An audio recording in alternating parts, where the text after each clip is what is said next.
क्या आप जानते हैं हरियाणा के अलग अलग जिलों को अलग अलग नामों से जाना जाता है। आज हम हरियाणा के भौगोलिक क्षेत्रों के हिसाब से रखे गए जो उपनाम हैं उनके बारे में चर्चा करेंगे। ये मोस्ट इम्पोर्टेंट टॉपिक रहने वाला है आपके आने वाले एग्जाम के लिए। नमस्कार दोस्तों, मैं आशीष आपका होस्ट एंड गाइड स्वागत करता हूं आपके अपने यूट्यूब चैनल सरकारी गुरुजी में। चलिए शुरू करते हैं। सिटी ऑफ पार्क्स और धर्म नगरी। इस वीडियो के कुछ रूल रहने वाले हैं। आपको जैसे ही मैं उपनाम बोलूंगा आपको वीडियो पॉज करके पहले सही आंसर गैस करना है, उसके बाद वीडियो प्ले करके चेक करना है। सिटी ऑफ पार्क्स और धर्म नगरी कौन सी है? कुरुक्षेत्र।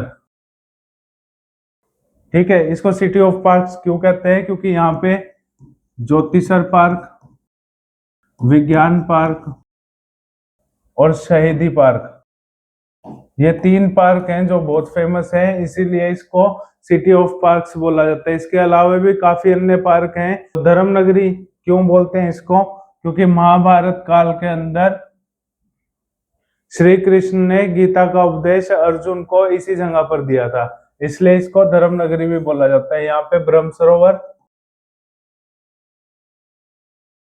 और सन्निहित सरोवर, ये दोनों सरोवर बहुत फेमस हैं यहाँ कुरुक्षेत्र के अंदर।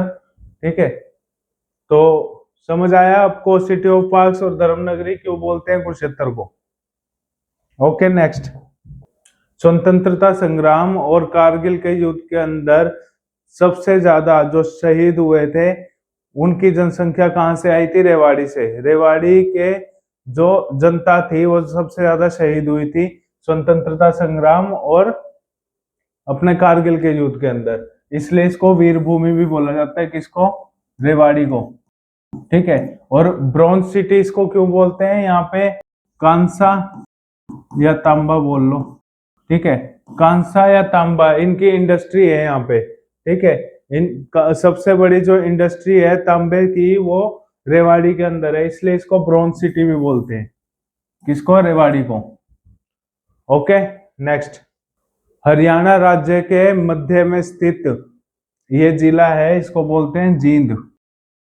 हरियाणा राज्य के मध्य में होने की वजह से इसको हार्ट ऑफ हरियाणा बोला जाता है। ठीक है, सड़क मार्ग और रेलवे मार्ग की कनेक्टिविटी दूसरे जिलों से सबसे ज्यादा जींद जींद की है।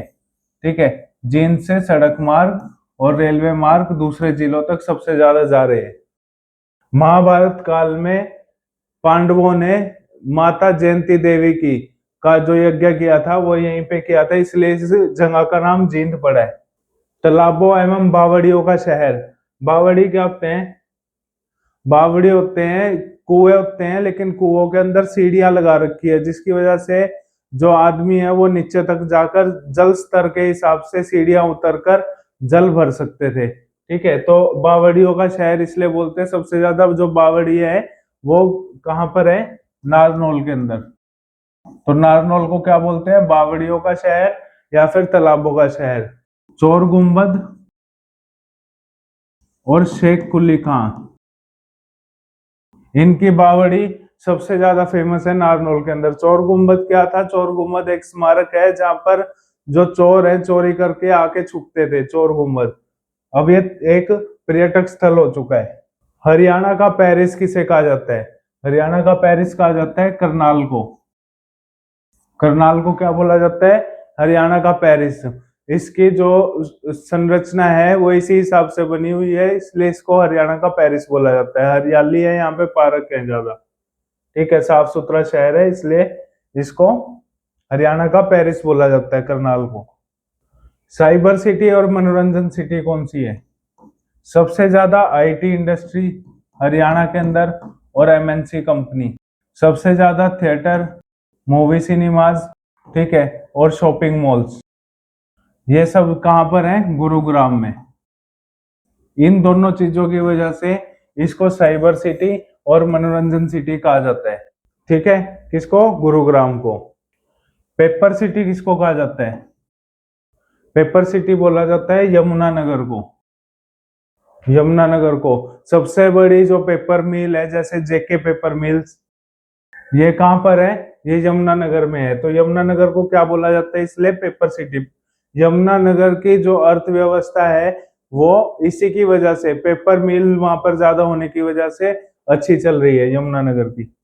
Okay, next sugar city. Sugar city बोला जाता है पलवल और रोहतक को। पलवल और रोहतक इन दोनों को शुगर सिटी बोला जाता है। गन्ने का सबसे ज्यादा उत्पादन इन दोनों शहरों में ही होता है, इसलिए इन दोनों को क्या बोला जाता है, पलवल और रोहतक को शुगर सिटी। नेक्स्ट बुनकर नगरी। बुनकर नगरी किसको बोला जाता है? बुनकर नगरी पानीपत को। हाथ की बुनाई से बने हुए जो कपड़े होते हैं वो कहां पर बनते हैं? पानीपत के अंदर, इसलिए इसको बुनकर नगरी बोला जाता है। ठीक है। सबसे ज्यादा टेक्सटाइल इंडस्ट्रीज, ठीक है, वो सब कहां पर है? पानीपत के अंदर है। Nano city. नैनो सिटी किसको बोला जाता है? नैनो सिटी पंचकुला को। नैनो सिटी बोला जाता है पंचकुला को। स्मॉल इंडस्ट्रीज, आईटी हब्स, ठीक है, इंडस्ट्रियल एरियाज, वो कहां पर है? पंचकुला के अंदर है। ठीक है, सबसे ज्यादा इन, इसलिए स्मॉल इंडस्ट्रीज की बात कर रहा हूं मैं। जो ज्यादा बड़ी इंडस्ट्रीज है वो तो गुरुग्राम में है ही है, मैंने पहले बताया आपको, इसलिए उसको साइबर सिटी बोलते हैं। और पंचकुला के अंदर स्मॉल इंडस्ट्रीज हैं, स्मॉल आईटी हब्स बने हुए हैं। ठीक है, और ये इसका जो क्षेत्रफल है वो भी छोटा है, इसलिए इसको नैनो सिटी बोलते हैं पंचकुला को। City of cotton. City of cotton किसको बोला जाता है? कपास की खेती सबसे ज्यादा कहां पर होती है? ठीक है, कपास की खेती सबसे ज्यादा कहां पर होती है? पलवल में, इसलिए पलवल को क्या बोला जाता है? City of cotton. Pink city. इस शहर के अंदर एंट्री करते ही जो भी गवर्नमेंट हमको बिल्डिंग्स दिखती हैं या फिर पब्लिक प्लेसेस दिखते हैं वो कौन से कलर के होते हैं? वो होते हैं पिंक कलर के, इसलिए इस सिटी को बोलते हैं पिंक सिटी। और ये कौन सी, इस शहर का नाम क्या है इसका? फतेहाबाद। ठीक है, जैसे जयपुर है इंडिया के अंदर, वैसे ही हरियाणा के अंदर फतेहाबाद है, इसको पिंक सिटी के नाम से ये फेमस है। मैग्नेट सिटी और स्टील सिटी।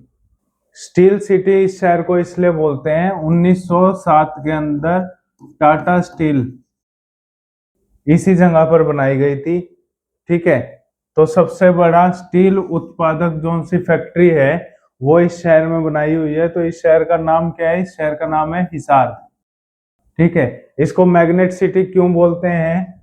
जो कॉलेजेस हैं, बड़े बड़े शहरों में जो कॉलेजेस होते हैं, आईटी इंडस्ट्रीज होती हैं, ठीक है, एमएनसी कंपनी होती हैं, और हाउसिंग प्लान्स होते हैं, जैसे बड़े बड़े एस्टेट बिजनेसेस होते हैं, वो सब कुछ क्या है? वो हिसार के अंदर है, जिसकी वजह से दिल्ली की जो भीड़ भाड़ है उसके दबाव को कम करने के लिए हिसार के अंदर ये सारी चीजें लाई जा रही हैं, और ये और ज्यादा डेवलप दिन प्रतिदिन होता जा रहा है। इसीलिए इस शहर को मैग्नेट सिटी बोलते हैं। मैग्नेट की तरह भीड़ भाड़ वाले इलाकों से भीड़ को खींच रहा है, अपनी तरफ आकर्षित कर रहा है। ठीक है, इसलिए इसको बोलते हैं मैग्नेट सिटी। और 1907 में टाटा स्टील जैसे बड़े उद्योग का यहाँ पे आने की वजह से इसको स्टील सिटी भी बोलते हैं। मछुआरों का स्वर्ग। मछुआरों का स्वर्ग कौन सा है? मछुआरों का स्वर्ग है हथनी कुंड। हथनी कुंड बैराज ये कौन सी जगह पर है? ये है यमुनानगर में। यमुनानगर के अंदर कालेसर जगह पर है हथनी कुंड बैराज। इससे पहले यहाँ पे था ताजेवाला। ठीक है, ताजेवाला बैराज के पुराने होने की वजह से यहाँ पर हथनी कुंड बनाया गया, हथनी कुंड बैराज। बैराज क्या होता है? जब नदियों के पानी को छोटे छोटे गेट लगा के कंट्रोल किया जाता है। ठीक है, यहाँ पर बहुत सारी मछलियां हैं जिनको पकड़ने के लिए मछुआरे आते हैं, तो इसलिए इसको मछुआरों का स्वर्ग भी बोलते हैं, हथनी कुंड को। भारत का क्यूबा, मंदिरों की नगरी, हरियाणा का काशी। इस जगह पर बहुत प्राचीन मंदिर हैं, जैसे जोगीवाला बाबा, किरोड़ीमल, ठीक है, और भी अन्य बहुत फेमस, जैसे कि जोगीवाला बाबा, ये 300 साल से भी पुराना मंदिर बताया जाता है। ठीक है, और भी बहुत प्राचीन प्राचीन शिव मंदिर भी है यहाँ पर, इसीलिए इस जगह को मंदिरों की नगरी या फिर हरियाणा का काशी बोला जाता है। किसको? भिवानी को। और भारत का क्यूबा। क्यूबा किस लिए बोल रहा है इसको? क्यूबा जो जगह है वो बॉक्सिंग के लिए बहुत पॉपुलर है। ठीक है। तो भारत का क्यूबा भिवानी को इसलिए बोला है, यहाँ पर क्या आ जाता है कि हर घर में एक बॉक्सर पैदा होता है, ठीक है। सबसे ज्यादा जो स्पोर्ट्स प्लेयर है बॉक्सिंग के वो कहाँ से जाते हैं, भिवानी से ही जाते हैं, ठीक है। इसलिए इसको भारत का क्यूबा बोला जाता है, मिनी क्यूबा, ठीक है। और हरियाणा का छोटा काशी और मंदिरों की नगरी भिवानी। ओके, नेक्स्ट, विज्ञान नगरी और उपकरणों का शहर। वैज्ञानिक उपकरणों का लगभग 40% जो भारत का हिस्सा है वो इसी शहर से उत्पादन होता है, ठीक है। वैज्ञानिक उपकरण जो हैं भारत के लगभग 40% वो इसी शहर में बनते हैं। इस शहर का नाम है अंबाला, ठीक है। जितने भी साइंटिफिक इक्विपमेंट यूज होते हैं, दूर दूर से वैज्ञानिक जो है उपकरण खरीदने इस शहर में आते हैं, यहीं पर ही बनते हैं। इसीलिए इसको विज्ञान नगरी या फिर उपकरणों का शहर भी बोला जाता है, किसको, अंबाला को। ओके, नेक्स्ट, शहीदों का शहर। शहीदों का शहर कौन सा है, झज्जर। ओके, झज्जर के जो नवाब थे अब्दुल रहमान खान, अब्दुल रहमान खान, इन्होंने अपने सैनिकों के साथ मिलकर 1857 की स्वतंत्रता संग्राम के अंदर बहुत महत्वपूर्ण योगदान दिया था, जिसमें इनके कई सैनिक शहीद हुए थे और ये भी, इनको भी शहीदी का दर्जा मिला था, जिस कारण से झज्जर को क्या बोलते हैं, शहीदों का शहर बोलते हैं। इसी दौरान 1857 की क्रांति के दौरान ही वहां के जो गांव था, झज्जर का एक गांव था बिसाहन, ठीक है, यहाँ से भी बहुत सारे नौजवान थे जो वो सेना में भर्ती हुए थे 1857 की स्वतंत्रता संग्राम का विद्रोह करने के लिए, ठीक है। बिसाहन गांव था झज्जर का, इसलिए इसको बोला जाता है शहीदों का शहर। ट्राई सिटी, ट्राई सिटी क्या है, पंचकुला, चंडीगढ़ और मोहाली, ये तीनों सिटी मिलके क्या कहलाती हैं, ट्राई सिटी कहलाती है। आपको याद भी इसी ऑर्डर में करना है, पहले पंचकुला, फिर चंडीगढ़, फिर मोहाली। ओके, आई होप आप लोगों को वीडियो पसंद आई होगी। अगर पसंद आई है तो प्लीज चैनल को सब्सक्राइब कर लेना और हमारे आने वाली वीडियो के लिए बेल आइकन जरूर दबा देना। धन्यवाद।